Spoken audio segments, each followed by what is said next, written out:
Alright, guys. That is it. Completely done. Gen 2 Hayabusa.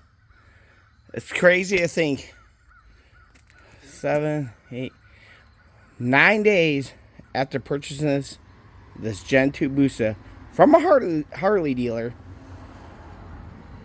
and gave this bike some love, and this bike looks brand spanking new.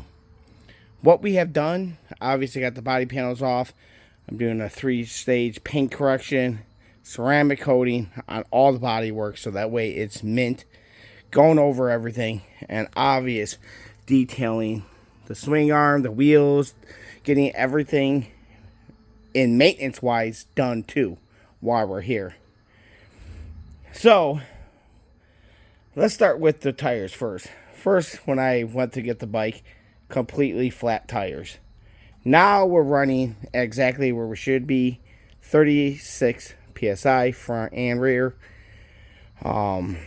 Obvious that's where your number's going to be, but obvious everyone's going to be different, and every tire manufacturer is different, so just check with your tires what psi you should be at, but always check your tires. Second, the wheel was cocked completely, probably by a quarter of an inch to one side.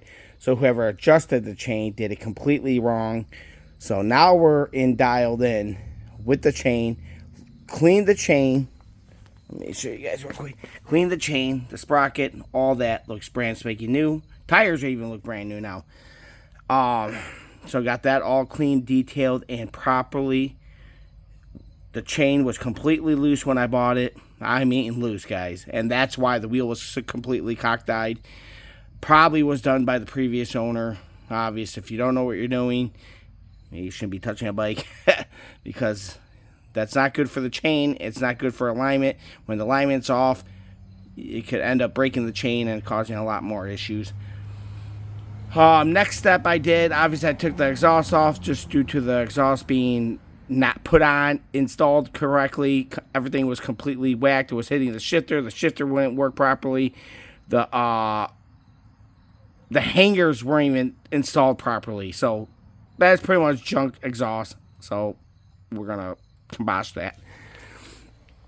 Next thing I did, obvious, probably the original oil and filter. Completely did the oil filter and oil, all performance stuff. Great for motorcycles, especially high performance like the Busa. Check the coolant. Make sure the coolant was good. We're good on that, guys. Did spark plugs just because, obviously, the year of the bike. Yes, it doesn't have a lot of miles, but just due to the year of the bike, I just feel better. And it's a cheap, quick little thing since I was in there. Obviously, we updated the velocity stacks to short. Obviously, moving a little horsepower here or there. It's a nice little trick that you could do on the Gen 2 Busas. We end up with the Sprint filter. So we got rid of the OEM filter and put a nice race filter in it. So now it's breathing a lot better than it was before. Obviously, the original filter was completely dirty. Another thing we did was a purge valve delete. So we deleted it. That goes on the valve covers. We deleted that. Something you just don't need. It's more emission stuff type thing. Obviously, when you're doing performance, exhaust, and stuff like that, it kind of tends to make your bike pop if you don't plug them or remove them and all that. So we got that. What else did we do? So, like I said, it's pretty much just maintenance. So it's just checking over. Check the brake pads. They look good. So I think we're good on that. Obvious, I did obvious, this was a very common thing that we did back in the day, is putting the rectifier inside the tail. Due to, obvious, when you're lowering the bikes and having the rectifier on the bottom being low, you don't want that. So a lot of times we would relocate them to the rear tail just like that. Adams make a beautiful kit that bolts right up. Lines run just like factory. You can never tell. You'd think that would factory like that.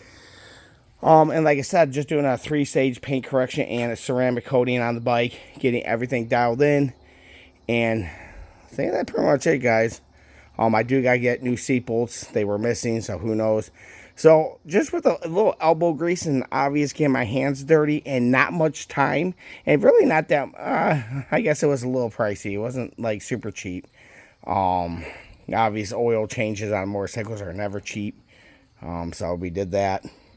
And like I said, now it's just me doing the paint correction. Oh wait, how much do I have? I guess it wasn't too bad. I think $300, maybe $400 altogether. That's with new plugs, oil, filter, and all the small air filter, the rectifier relocator, and just the small little things that is definitely great in upgrading on a Gen 2 Busa. So if you have a stock one, this is something that you probably want to look into. I think that's pretty much it, guys. Like I said, now I'm just, before I put the body work back on, I'm going through everything to finalize super clean on this bike. And then we're going to have to figure out what we're going to do. Bike runs great. I think the front wheel came up on me a few times on the street. I don't know, guys. It was by accident doing wheelies. I mean, the bike just came up on its own. It's had a wheelie control thing on it. Yeah, guys, that's it. I'll tell you what, guys. Having a stock wheel base, Gen 2 Busa, definitely super fun. That front wheel was up for a little bit long. But overall, guys, this bike is super clean. Performs very, very well after all the maintenance stuff I have done. Very happy with it. And like I said, this is just stuff that was just boom, boom, boom, bam. Probably if I had all the parts, it would have took me literally an hour or 2 hours to do all this. But now I got the body work off. I'm going to do the very good buff detail on each panel since they're off. Do the same thing with the rear. Gas tank in the front, I'm just going to do on the bike. Make it simple. And that's pretty much it, guys. And then, yes, we do have brand new Gen 3 Hayabusa wheels. Brand new. Ready to go on this. And I will explain to you guys what it needs. But I'll tell you right now, guys, front wheel is completely complete bolt on. I already double checked. Already took the front wheel off, put this on, put the rotor, everything on. The only thing you do have to do, you gotta remember that the Gen 2s are 310 millimeter rotors, and the Gen 3 are 320. So you're gonna have a 10 millimeter difference. So divide that in half. That could be 5 millimeter. So you will have to add a 5 millimeter spacer, which I have for the caliper, to be able to clear the bigger front brakes on the Gen 3.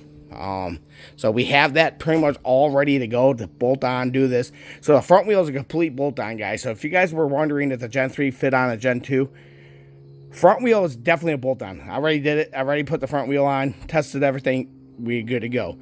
And I'm 99% sure the back wheel is exactly the same. Bolt right up, 100%, boom, boom. The only thing you do have to do then, the only thing you would have to do, I already know, is that the rear rotor is different. I think this one's a 6, and then Gen 3 is a 5, so you do have to get a Gen 3 Hayabusa rear rotor. I did end up getting an aftermarket one, Gelfer rotor for it, just because I was there. They're cheap, they're not expensive at all, and that way, boom, that's good. So that's pretty much a complete bolt-on. I do have a, what we call this is a rear brake delete. So I could definitely do a rear brake delete on this, guys, and run only the one front brake, but I'm not doing that. Actually, I was kind of like the first person to be doing that back in the day.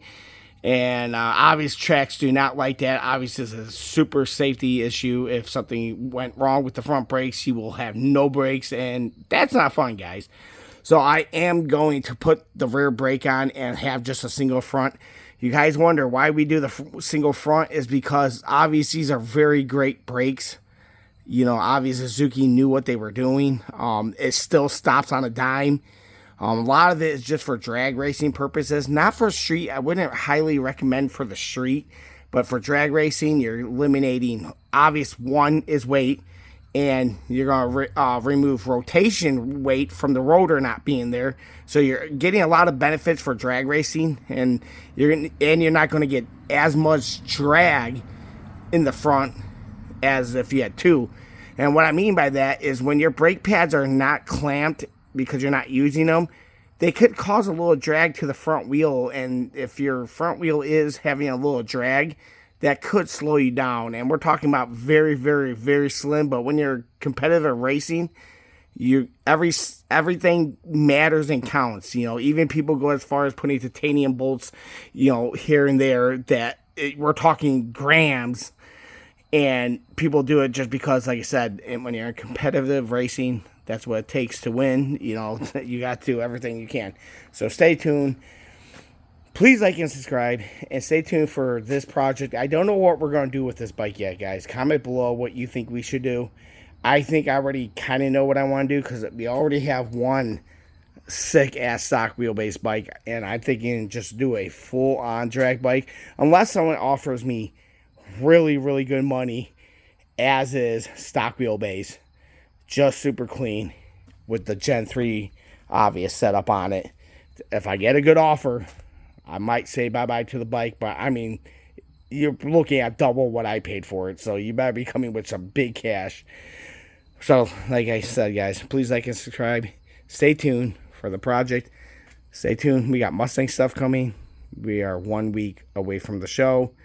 Yes, we will talk about that this weekend. So stay tuned, guys. Peace.